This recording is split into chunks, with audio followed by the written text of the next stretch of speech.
तो मित्रों, आज की इस वीडियो में हम राजा सुलेमान की कहानी के बारे में बताने वाले हैं, जो आपको बाइबल की पुस्तक में पुराने नियम में मुख्य रूप से पहला राजा के अध्याय 1 से 11 में देखने को मिल जाएगा। सुलेमान एक ऐसा राजा था जिसने अपने दुश्मनों से नहीं बल्कि खुद से ही सबसे बड़ी जंग लड़ी, जिसने परमेश्वर से सोना चांदी नहीं बल्कि ऐसा ज्ञान मांगा जिसने दुनिया को हैरान कर दिया। लेकिन क्या आपको पता है, यही राजा जो ज्ञान का स्तंभ था, अपनी जिंदगी के अंत में गलती के दलदल में फंस गया और आखिरकार उसे अंत में समझ आया कि परमेश्वर के बिना सब कुछ व्यर्थ है। तो पूरी कहानी क्या है, इस वीडियो में हम जानेंगे। लेकिन आगे बढ़ने से पहले अगर आप भी प्रभु यीशु मसीह की कहानी सुनना पसंद करते हैं तो वीडियो को एक लाइक करके चैनल को सब्सक्राइब जरूर करिए और साथ ही नीचे कमेंट बॉक्स में हल्लेलुया जरूर कमेंट करिए। तो चलिए वीडियो को शुरू करते हैं। राजा सुलेमान इजराइल के दूसरे राजा दाऊद और बतशेबा के पुत्र थे। जब दाऊद बूढ़े और कमजोर हो गए तब राजगद्दी को लेकर विवाद उत्पन्न हो गया। दाऊद के एक अन्य पुत्र अदोनियाह ने खुद को राजा घोषित कर दिया, लेकिन परमेश्वर की योजना सुलेमान को राजा बनाने की थी। नबी नातान और बतशेबा के प्रयासों से दाऊद ने अपने अंतिम दिनों में सुलेमान का अभिषेक कर उसे इजराइल का राजा नियुक्त किया। राजा बनने के तुरंत बाद सुलेमान ने दिखा दिया कि वह एक दृढ़ और साहसी शासक है। उन्होंने अपने भाई अदोनियाह और अन्य शत्रुओं का दमन कर अपने राज्य की नींव को मजबूत किया। सुलेमान के जीवन का सबसे महत्वपूर्ण मोड़ तब आया जब उन्होंने परमेश्वर से विशेष वरदान मांगा। बाइबल के अनुसार एक रात परमेश्वर ने सपने में सुलेमान से कहा, जो तुम मुझसे मांगना चाहो वह मांग लो। सुलेमान ने धन, यश या लंबी आयु की याचना नहीं की, बल्कि अपने लोगों के लिए न्याय करने और अच्छे से शासन करने हेतु ज्ञान और विवेक मांगा। परमेश्वर ने उनकी विनम्रता से प्रसन्न होकर न केवल ज्ञान बल्कि धन, वैभव और यश का भी आशीर्वाद दिया। उन्होंने कहा, तुम्हारे जैसा ज्ञानी और कोई राजा न हुआ है और न होगा। सुलेमान का यह चुनाव हमें सिखाता है कि वास्तविक सफलता सांसारिक वस्तुओं में नहीं बल्कि सही मार्गदर्शन और विवेक में है। सुलेमान की बुद्धिमानी का सबसे प्रसिद्ध उदाहरण वह कहानी है जिसमें दो महिलाएं एक बच्चे की माता होने का दावा करती हैं। दोनों महिलाएं एक ही बच्चे की असली माता होने का दावा लेकर सुलेमान के सामने आई। सुलेमान ने मामले का निपटारा करने के लिए आदेश दिया कि बच्चे को तलवार से काटकर दोनों महिलाओं के बीच विभाजित कर दिया जाए। असली मां ने तुरंत बच्चे की जान बचाने के लिए सुलेमान से कहा कि बच्चे को दूसरी महिला को दे दिया जाए। सुलेमान ने उसकी ममता को देखकर पहचान लिया कि वही असली मां है और उसे बच्चा सौंप दिया। इस घटना ने सुलेमान की बुद्धिमानी और न्यायप्रियता की पूरे देश में ख्याति फैला दी। सुलेमान के शासनकाल के दौरान इजराइल समृद्ध और शक्तिशाली बन गया। सुलेमान ने अंतर्राष्ट्रीय व्यापार और राजनयिक संबंधों को मजबूत किया। व्यापारिक मार्गों और समुद्री मार्गों पर उनका नियंत्रण था, जिससे उनके राज्य में धन का प्रवाह हुआ। इसके अलावा सुलेमान ने कई निर्माण परियोजनाओं की शुरुआत की, जिनमें महल, किले और सार्वजनिक कार्य शामिल थे। उनके शासनकाल के दौरान इजराइल की अर्थव्यवस्था मजबूत थी और उनकी सेना शक्तिशाली थी। सुलेमान की ख्याति केवल इजराइल तक सीमित नहीं थी।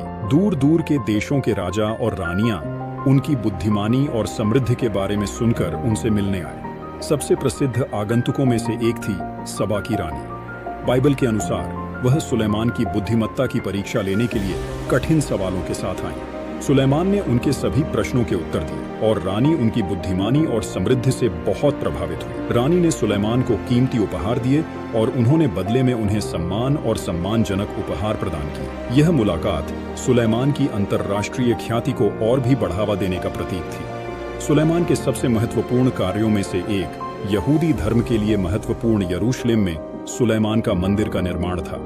यह मंदिर यहूदी आस्था का केंद्र बन गया और इसे यहोवा के घर के रूप में सम्मानित किया गया। इस मंदिर का निर्माण राजा डेविड की योजना थी, लेकिन डेविड ने अपने जीवन काल में इसे पूरा नहीं किया।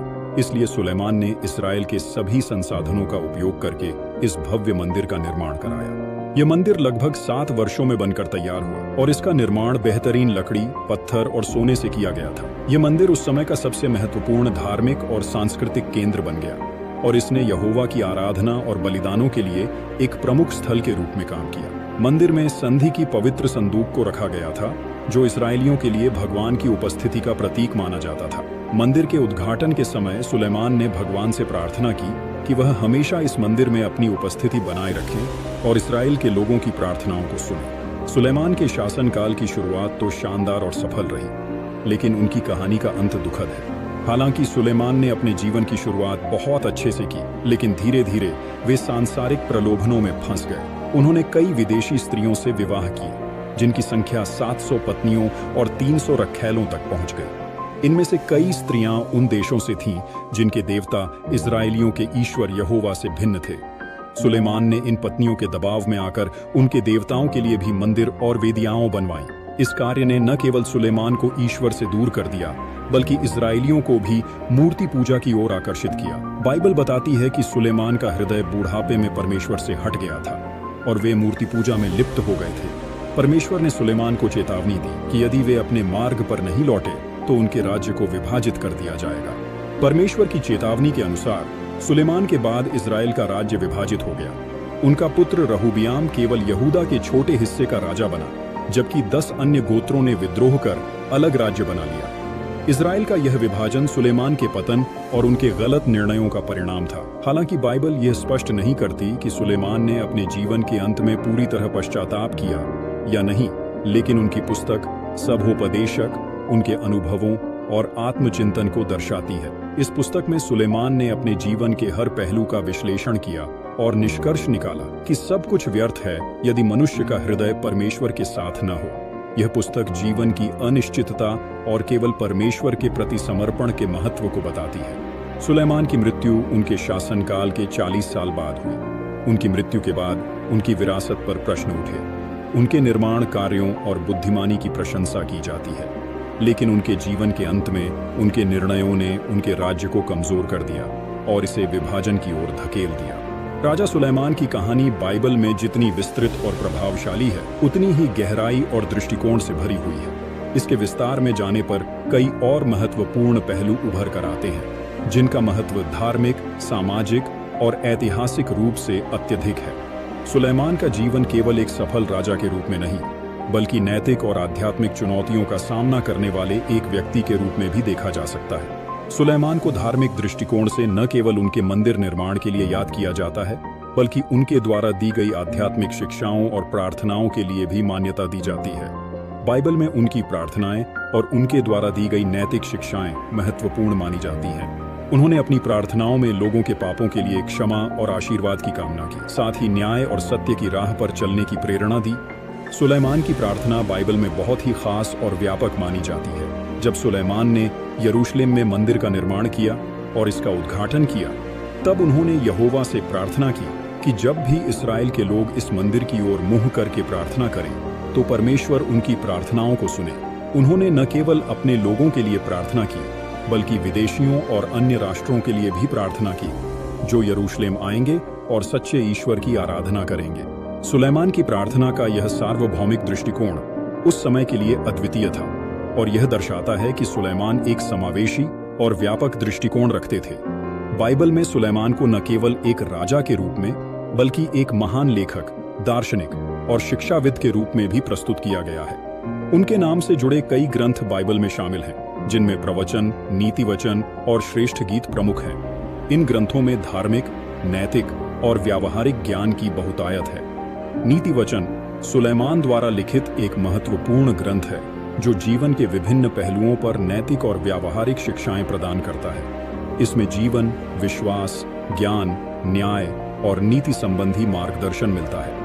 यह ग्रंथ इस्राएल और दुनिया भर में धार्मिक और नैतिक शिक्षाओं के लिए उपयोग होता रहा है। नीति वचन की शिक्षाएं रोजमर्रा के जीवन में निर्णय लेने और सही मार्ग पर चलने के लिए मार्गदर्शन देती हैं। श्रेष्ठ गीत एक प्रेम कविता है, जो सुलेमान और उनकी प्रिय के बीच संवाद के रूप में लिखी गई है। इसे प्रेम, संबंधों और यौनिकता के बारे में चर्चा करने वाला एक अद्वितीय ग्रंथ माना जाता है। इस ग्रंथ को धार्मिक दृष्टिकोण से भी देखा जाता है, जहां इसे ईश्वर और उनकी रचनाओं के बीच प्रेम के प्रतीक के रूप में व्याख्यायित किया जाता है। सभोपदेशक सुलेमान द्वारा लिखित एक और महत्वपूर्ण ग्रंथ है, जो जीवन के अर्थ और अस्थायित्व पर गहरी चिंतनशील टिप्पणियां करता है। इस ग्रंथ में सुलेमान जीवन के अस्थायी और क्षणभंगुर होने की बात करते हैं और यह निष्कर्ष निकालते हैं कि सच्ची संतुष्टि और सुख केवल ईश्वर के प्रति समर्पण और उनके मार्ग पर चलने से ही प्राप्त हो सकता है। सुलेमान ने अपने अनुभवों के आधार पर जीवन की वास्तविकताओं को समझने और ईश्वर की महिमा को पहचानने पर जोर दिया। सुलेमान का शासनकाल शुरुआती वर्षों में समृद्धि और शांति से भरा था। लेकिन जैसे जैसे उनका शासन आगे बढ़ा, उन्हें राजनीतिक और व्यक्तिगत चुनौतियों का सामना करना पड़ा।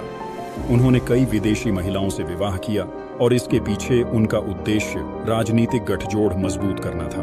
उनके विवाह संबंधों के कारण कई विदेशी संस्कृतियां और धार्मिक प्रथाएं इजराइल में प्रवेश करने लगीं, जिससे उनके शासन पर नकारात्मक प्रभाव पड़ा।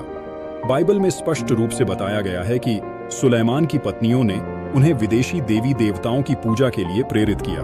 उन्होंने न केवल अपनी पत्नियों की बात मानी, बल्कि उनके लिए पूजा स्थलों और मंदिरों का निर्माण भी कराया। यह कार्य यहोवा की दृष्टि में एक गंभीर पाप माना गया, क्योंकि यह इस्राएलियों की धार्मिक परंपराओं और ईश्वर की आज्ञाओं के विपरीत था।